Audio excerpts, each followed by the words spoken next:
His Excellency the President William Ruto, senior government officials of Kenya, governors, ambassadors, Mr. Filippo Grandi, UN High Commissioner for Refugees, ambassadors, development partners, distinguished guests, all protocols observed.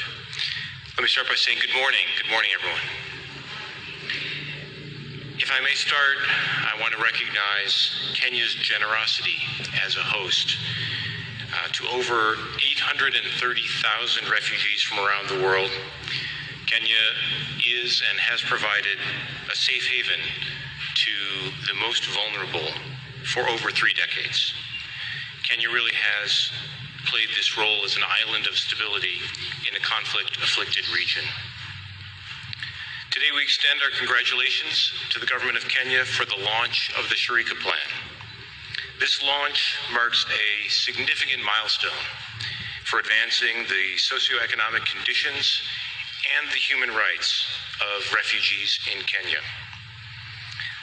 The launch also makes Kenya a pioneer in refugee management, demonstrating the government's continued leadership and commitment to addressing the challenges faced by displaced populations and host communities. Because Shirika creates a critical framework for supporting refugees in new ways and in ways that are more sustainable.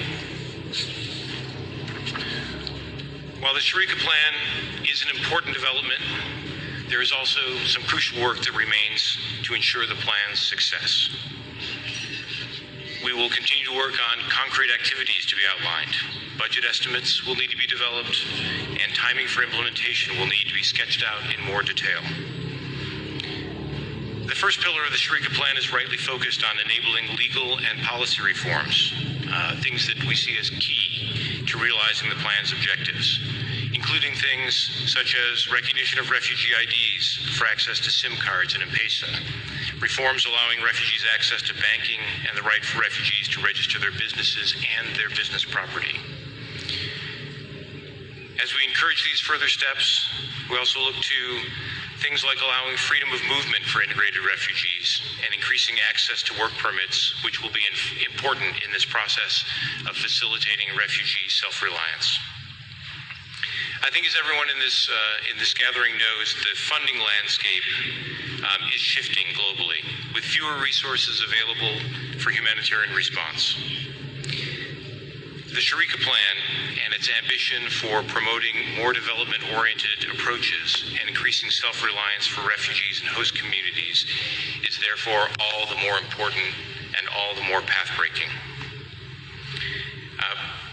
As we work to fully realize the ambition of the Shirika Plan, we also look for its durability.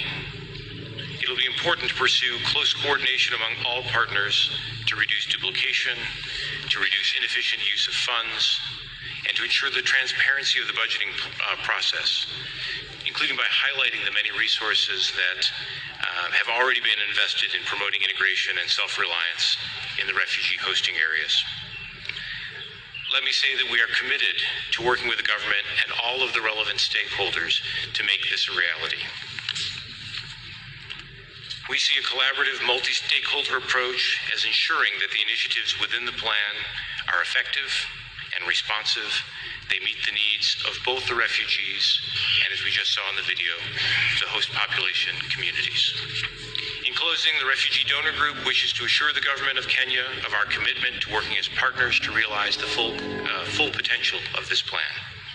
Our collective efforts will help ensure that the plan delivers lasting results, both for refugees and the host communities, leading to durable solutions. We look forward to this continued work, including in today's Refugee Donor Group, and on working on that implementation of the plan. Thank you very much.